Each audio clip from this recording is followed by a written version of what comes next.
час, когда труба Господня над землею прозвучит, и настанет вечно светлая заря.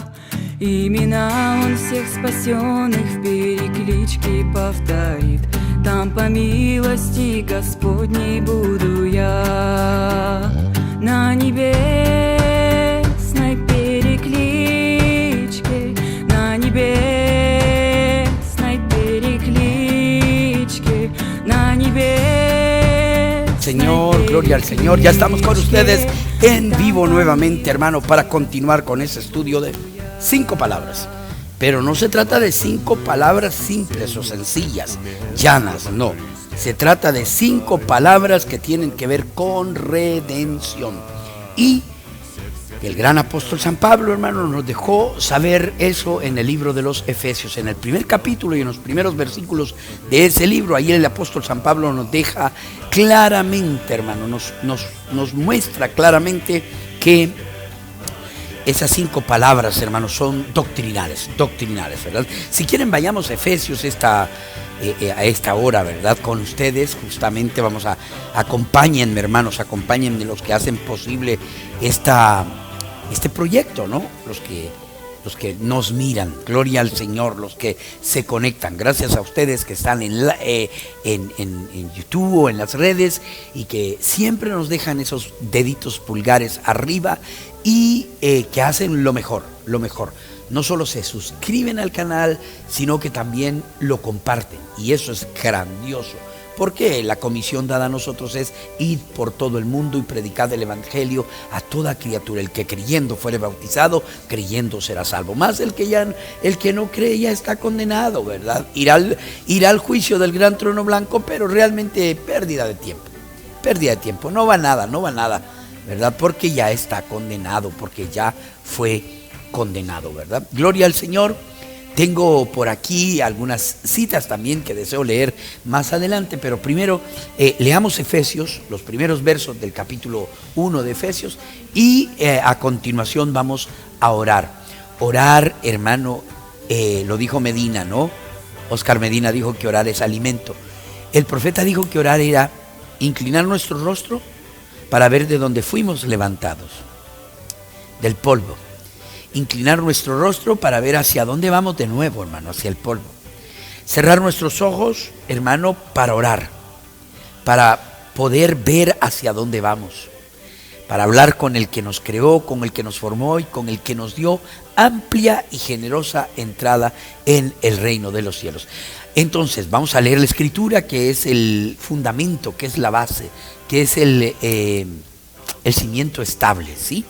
Dice: bendito sea el Dios y Padre de nuestro Señor Jesucristo, quien nos bendijo con toda bendición espiritual, sentándonos en los lugares celestiales en Cristo, según nos escogió en Él antes de la fundación del mundo, para que fuésemos santos. Mire, nos escogió en Él, para que fuésemos santos y sin mancha delante de Él en amor, habiéndonos predestinado, nos preordenó, habiéndonos predestinado para ser adoptados hijos suyos por medio de Jesucristo.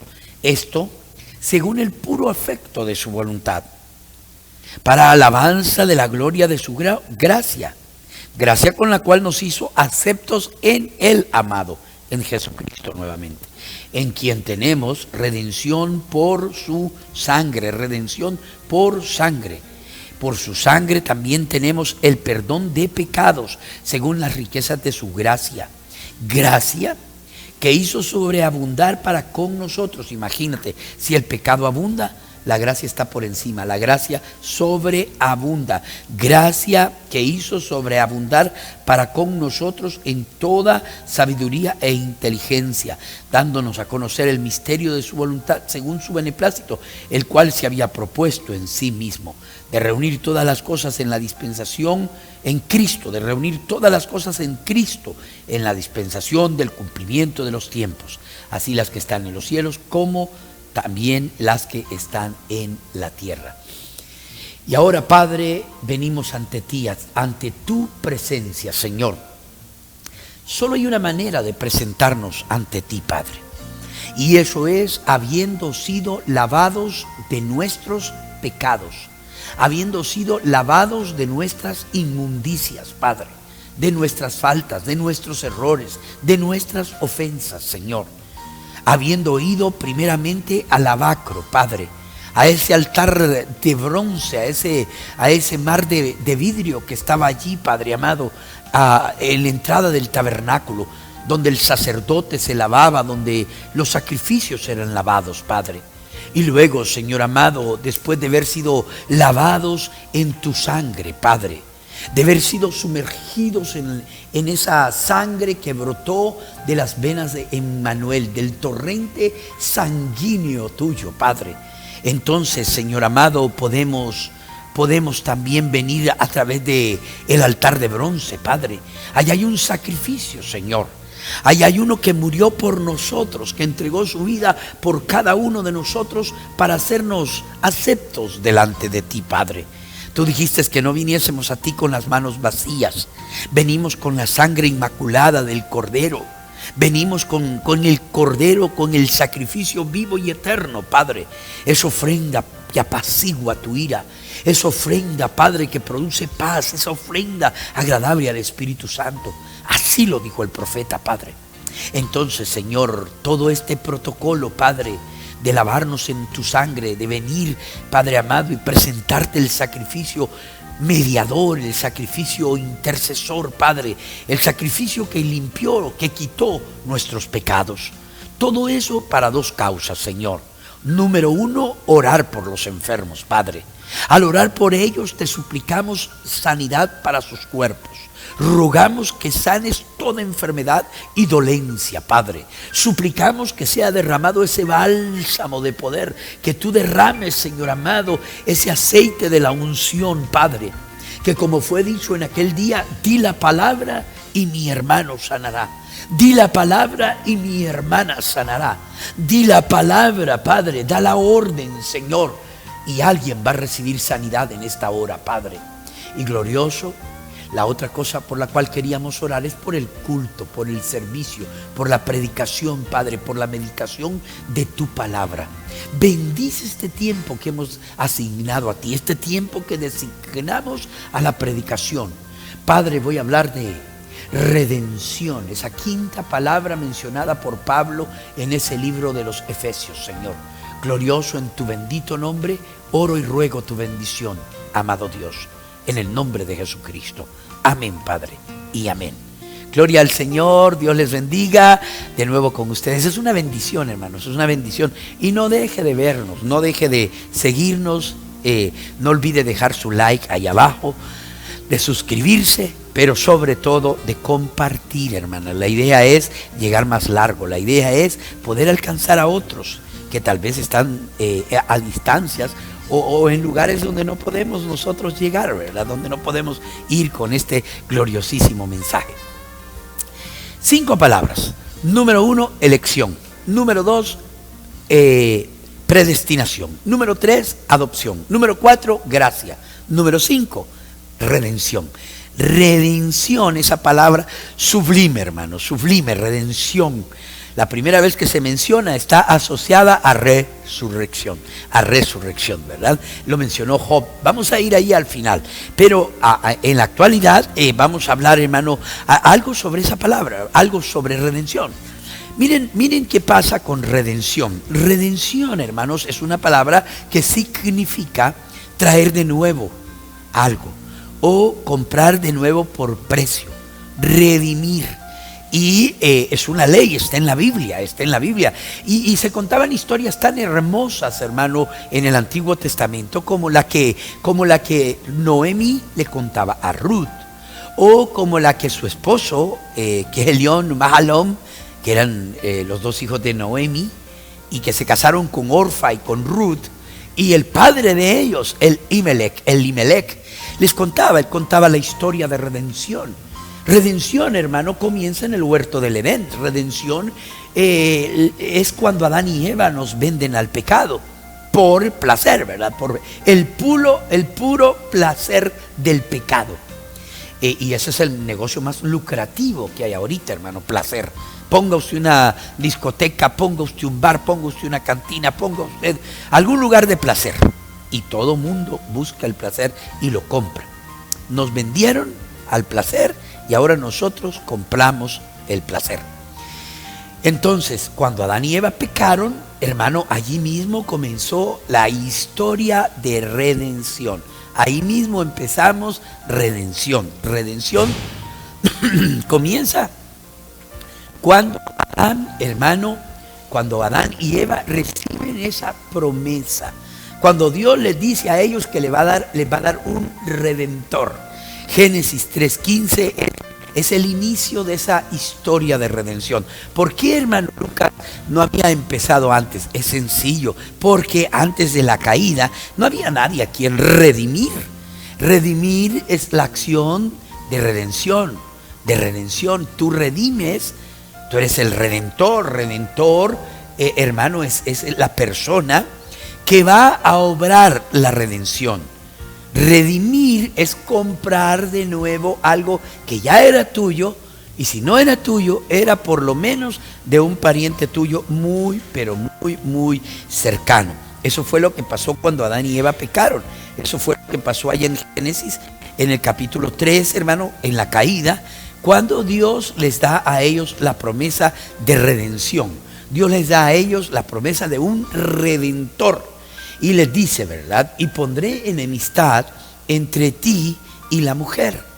Y fíjese que es cierto, hermano, las mujeres no se llevan muy bien con las serpientes. Y entre tu simiente y la simiente suya. Es decir, la serpiente sí tiene simiente. Y la mujer también tiene simiente. Si tuviera tiempo les explicaría eso, hermano, porque la mujer no tiene simiente. La gallinita no tiene simiente. Quien tiene la simiente es el gallo. El gallo viene y pone la hemoglobina, la sangre en el huevo, y entonces van a hacer un pollito. Pero si el gallo no tuvo nada que ver con la gallinita tiene una postura ahí y se va a echar en ella, pero eso es falso, eso va a yeder, esos huevos se van a podrir porque la gallinita no siguió el proceso, ¿verdad? Tenía que haber tenido contexto con el gallo. Por eso es que la iglesia, hermano, la iglesia es errada cuando ella quiere hacerlo ella sola o ella misma. Cuando la iglesia no busca a Cristo, cuando la iglesia no hace el amor con Cristo, cuando la iglesia no va en ayuno, en oración, en vigilia, cuando la iglesia, hermano, quiere hacerlo ahora todo es música. Ahora todo es música. Hoy en las iglesias estamos invirtiendo cientos de miles de lempiras en el ministerio musical. Eso está bueno, excelente. Lo que está malo es en que descansamos. Ya los pastores ni oramos, ni velamos. Le damos al ministerio musical una hora de ministrar. Y entonces, como ya hicieron ellos el trabajo, como ya pusieron a todo el mundo a llorar y a bramar y tirados en el suelo, moqueando y todo lo demás, y el pastor solo llega, hermano, lee un texto, 15 minutos y a la ofrenda, que eso es lo más importante, a la ofrenda. ¿Verdad? No que esté mala, hermano, la música. David tenía un grupo de músicos impresionante. Lo que está mal es que la música tome el lugar de la palabra. Eso sí está mal. Que le demos a la música el primer lugar en vez de que la Biblia, la palabra, la predicación tome o tenga el primer lugar. Entonces, la mujer no tiene simiente. Pero Jesús, nuestro Señor Jesucristo, por eso Él es llamado la simiente de la mujer, le fue dada a María. Jesús es la simiente de la mujer. Mujeres, amen a Jesús, porque es el único hombre que ha nacido de una mujer sin que un hombre lo haya engendrado. Él es la piedra cortada no con mano.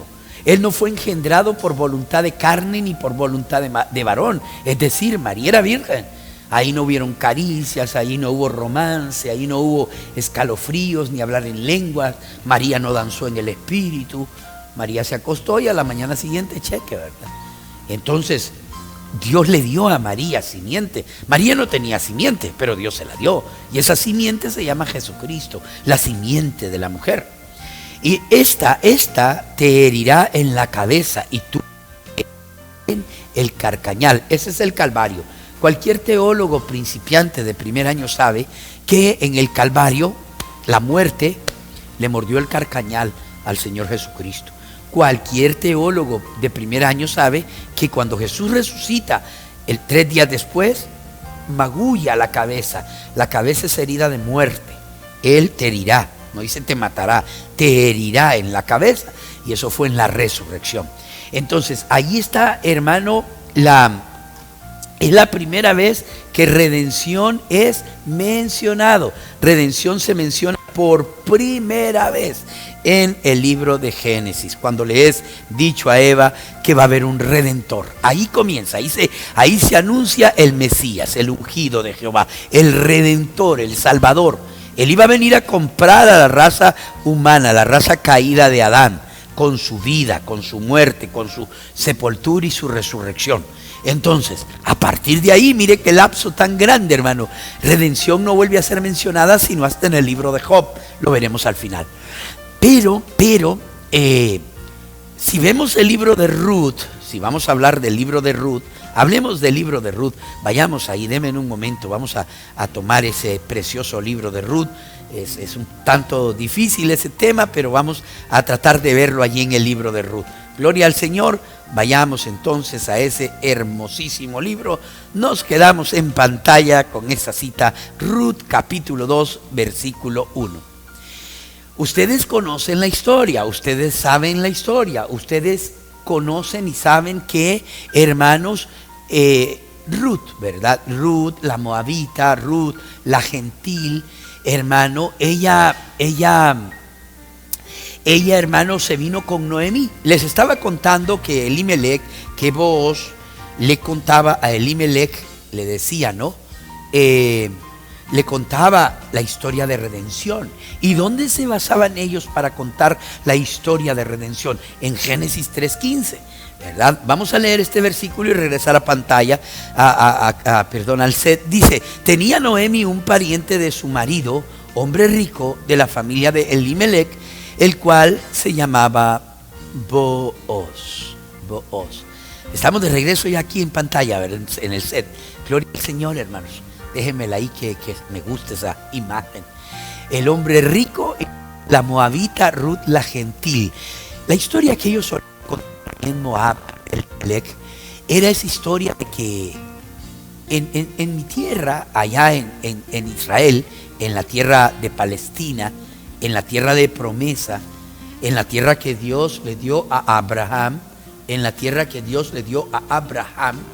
allí nuestros padres, gloria al Señor, tienen una ley, es la ley de redimir, llámese también la ley de redención.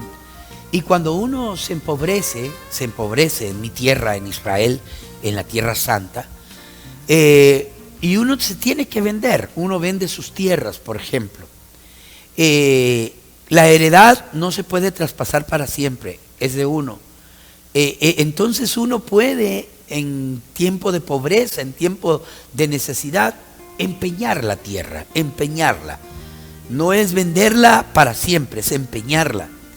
Y uno puede volverla a redimir, uno puede comprar esa tierra de nuevo por precio. Es más, la ley de la redención ya dice cómo se puede comprar. Y si uno empobreciese y se tuviese que vender como siervo y tuviese que ir a trabajar a la casa del hombre al cual uno se vendió, entonces hay otro día, hay una fiesta gloriosísima en la tierra de Israel, se llama el jubileo. Y el jubileo es una fiesta que se celebra cada 70 años. Cada 70 años hay una ceremonia hermosísima, se llama la emancipación, el jubileo. Y un día antes del año 70, un día antes del día del jubileo, el primer día del año 70, tenemos una fogata y hacemos una vigilia y matamos el cordero y comemos de ese cordero. Y cuando se hace muy tarde, ya 11 de la noche, los hombres del campamento se van y comienzan a correr. Los primeros que se van quedando son los niños, se van quedando en el camino. Y luego los ancianos se van quedando también en el camino.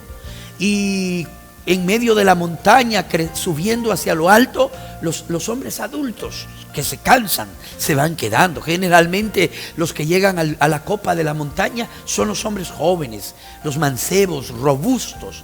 Ellos llegan hasta allá a la montaña. Y hay algunos jóvenes, Noemi, hay algunos jóvenes, Orfa, que son como Quejelión y Mahalón, fanáticos. Y estos jóvenes, no hay duda, subirán hasta el tope de la montaña, pero no se van a conformar. Generalmente algunos jóvenes fanáticos suben a los árboles, van a la copa de los árboles y se pueden parar allá arriba, hermano, en la última rama, y aún pueden soltarse que el viento los mesa. Para cuando ese joven logre llegar allá arriba de ese árbol que está plantado en la copa de la pirámide, desde allá abajo en el valle se puede ver ese árbol moviéndose, esa sombra, esa figura, ese reflejo. Y ese joven se quedará ahí vigilante, estará observando, se mantendrá despierto, se mantendrá vigilante, porque él es el atalaya. Es el primer día del año 70, es el primer día del jubileo. Y él está esperando allá el nacimiento del sol. Él está esperando que allá lejos en las montañas del oriente o en las riberas del mar el sol se comience a asomar. Y cuando los primeros rayos del sol alumbren y las primeras partes del sol salgan, hermano, ese hombre va a gritar liberación, libertad, libertad. Ese hombre va a gritar freedom, libertad, libertad, jubileo. El año del jubileo ha empezado, el año de libertad ha llegado, la libertad ha llegado, porque él está allí en la copa de la montaña, en la copa de ese árbol, y él está observando que ese sol se levante. Entonces los que estaban abajo del árbol lo oirán y lo gritarán, y los hombres que están en el camino lo oirán y repetirán a grande voz, y luego los ancianos, y finalmente el niño que apenas comienza a caminar entrará al campamento gritando: jubileo, jubileo, jubileo. El sol se ha levantado, un nuevo día ha empezado, una nueva mañana, una gloriosa mañana de libertad. Oh, hermanos, algún día ese sonido se oirá. Algún día los santos que duermen se levantarán primero y los vivientes serán transformados. Entonces vamos a oír ese sonido dulce, ese sonido agradable. Cuán gloriosa será la mañana, cuán gloriosa será la mañana.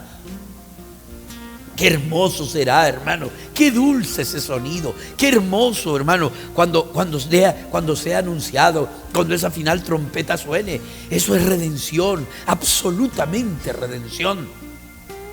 Y vos, Elimelech le contaba a Ruth y a Orfa, la gentil, la que se regresó, la cobarde, la que no aceptó el reto, la que no pudo ver más allá. Hermano, y otras noches se juntaban al caer de la tarde, al salir de las estrellas, bajo el sonido de la guitarra melancólica de sus hijos, porque anhelaban regresar a la tierra de promesa. Y entonces, después de cantar algunos cánticos en familia, Elimelech tomaba la palabra y decía: yo quiero hablar sobre Goel o Joel. Y Ruth se volteaba a ver con Noemi, con Orfa. Esa es una palabra nueva para nosotros. Joel o Goel significa redentor, y es en hebreo. Y entonces hoy haremos un culto de preguntas y respuestas. Y preguntaba Ruth, que era la más interesada: ¿y qué es Goel? Recostada en el pecho de su esposo. Y Elimelech decía: Goel es el redentor. Algún día Dios va a bajar de la gloria y va a venir a comprar todo lo que Adán y Eva perdieron.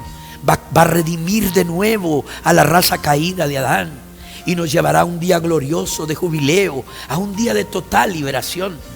Y Orfa decía: oh sí, Elimelech, pero ya nos has hablado mucho de ese tal jubileo. Yo creo que ya sabemos demasiado de ese jubileo. ¿Sabes qué, Elimelech? Es que tú te repites demasiado. Entonces decía Elimelech: a eso se debe. Por eso hoy quiero contarles la historia del Redentor, el Redentor pariente. Esa ley de redención escrita en el libro de Moisés, en Levíticos capítulo 25. Se puede redimir la tierra, pero también se puede redimir al hombre, al dueño de la tierra. La ley dice que si el hombre se vendía, como lo que yo hice, Yo vendí mis tierras allá en la región de Belén de Judá, en la tierra de Éfrata. Éfrata significa raíz, y raíz significa el origen de la vida. Por eso Jesús tuvo que venir a nacer allí, a Belén de Judá. El Señor me ha permitido estar en ese lugar, hermano, allí donde el Señor nació. Y también, Jaciel, hemos estado donde Él creció. No, y también donde Él murió. Pero eso no es nada. También donde Él resucitó, hermano, donde Él pudo subir al cielo, el Redentor. Entonces Elimelec decía, esa ley de redención dice que si uno se vende, yo vendí mis tierras y vendí mis propiedades y tomé ese dinero y me vine huyéndole al coronavirus. Me vine huyéndole al hambre, a los efectos del COVID, y me vine a la tierra de los moabitas porque aquí había abundancia de alimento. Pero han pasado ya 10 años, el dinero se me acabó, mis hijos están enfermos, yo soy un anciano moribundo y no tengo nada, me he quedado sin tierras y sin dinero, sin las propiedades. Pero hay una esperanza en mí. Yo sé que si el Señor me permitiera regresar a mi tierra, yo allá tengo parientes cercanos, yo allá tengo alguien que me puede redimir. Tengo un pariente que es muy rico, tiene 7 hectáreas de tierra y tiene 7 ángeles, es decir, tiene 7 mayordomos que siembran el trigo y la cebada. Yo sé que si yo llegase a la casa de ese pariente cercano y me humillase delante de él y con mi rostro en tierra le suplicase perdón por haberme venido, perdón por haber vendido a mi familia, a mi esposa, a mis hijos, mis propiedades, y haberme venido a huir a la tierra gentil de Moab, yo estoy seguro de que él me redimiría, que él vendría por mí y me tomaría en redención, me compraría de nuevo. Y cuando Ruth oía eso, hermano, y Ruth decía, ¿volveremos a ser una familia solvente, no pudiente? ¿Volveremos a tener abundancia en la casa? ¿Volverá a estar llena la mesa de alimento y de sustento para nuestros estómagos? Y Elimelec decía, si tan solo yo pudiese regresar a esa tierra en donde tengo un pariente poderoso, un hombre rico que podría redimirme. Allí tengo gente que podría pagar el precio de mi rescate. La historia dice que Elimelec murió. Y tras la muerte del anciano esposo de Noemi, también murieron Quejelión y Mahalón, los esposos de Orfa y de Ruth. Y entonces, hermano, Dios tuvo misericordia de Noemi. Y Dios quiso traer a Noemi de regreso a la tierra.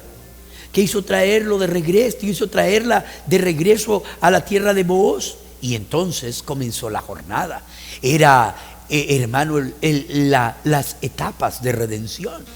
Noemi tenía que dejar Moab, el pueblo gentil, y tenía que venir a su propia tierra. Tenía que entrar y tenían que trabajar, tenían que entrar en el tiempo de la siega. Y allí ellos tenían que encontrar un redentor que las redimiese, que las comprase por precio de sangre. Y hermano, sucedió. Ustedes conocen la historia, cómo Orfa se regresó, pero Noemi tenía un absoluto. Noemi había oído hablar de ese pariente redentor. Noemi sabía que si ella regresaba a esa tierra, ella podía ser comprada por precio y que ella podía ser redimida, que ella podía volver a tener la posición que Noemi tuvo antes. Y Ruth, la gentil, podía volver a ser, hermano, llegar a ser, hermano, redimida. Era una gentil. Noemi era una judía, ella conocía la ley de redención, pero Ruth, hermano, era una gentil. Entonces regresaron a la tierra en una buena temporada. En una temporada Dios estaba bendiciendo a su pueblo. Dios no retiene el castigo para siempre, ni su enojo es para siempre. Dios se calmó su ira, calmó su enojo, y hermano, dijo la tierra. Cuando ellas regresaron, ¿qué sucedió? Noemí mandó a Ruth a espigar a los campos, a conseguir, a pepenar de la repela para poder hacer pan para comer. Y hermano, ella llegó a un campo en donde el hombre que la vio fue amor a primera vista, se enamoró de ella. Y entonces preguntó que quién era ella, y se le dio noticias de que era Ruth gentil, que había venido con Noemi. Y fue a hablar con ella y dijo, oye, ¿sabes qué? Nunca te apartes de este campo. Ciega detrás de este campo todo el tiempo. Ven a este campo a recoger espigas que se han quedado tiradas después de la cosecha. Y luego fue a los peones y dijo: ¿saben qué? De vez en cuando déjenle caer algunas gavillas, déjenle caer unos buenos mensajes o unos buenos avivamientos del Espíritu Santo. Cuando Ruth llegó feliz con aquel montón de cebada, hermano, contenta de haber dado gracia ante los ojos de Booz, ella le preguntó: óyeme, ¿fuiste? ¿Quién te bendijo? ¿Cómo le hiciste?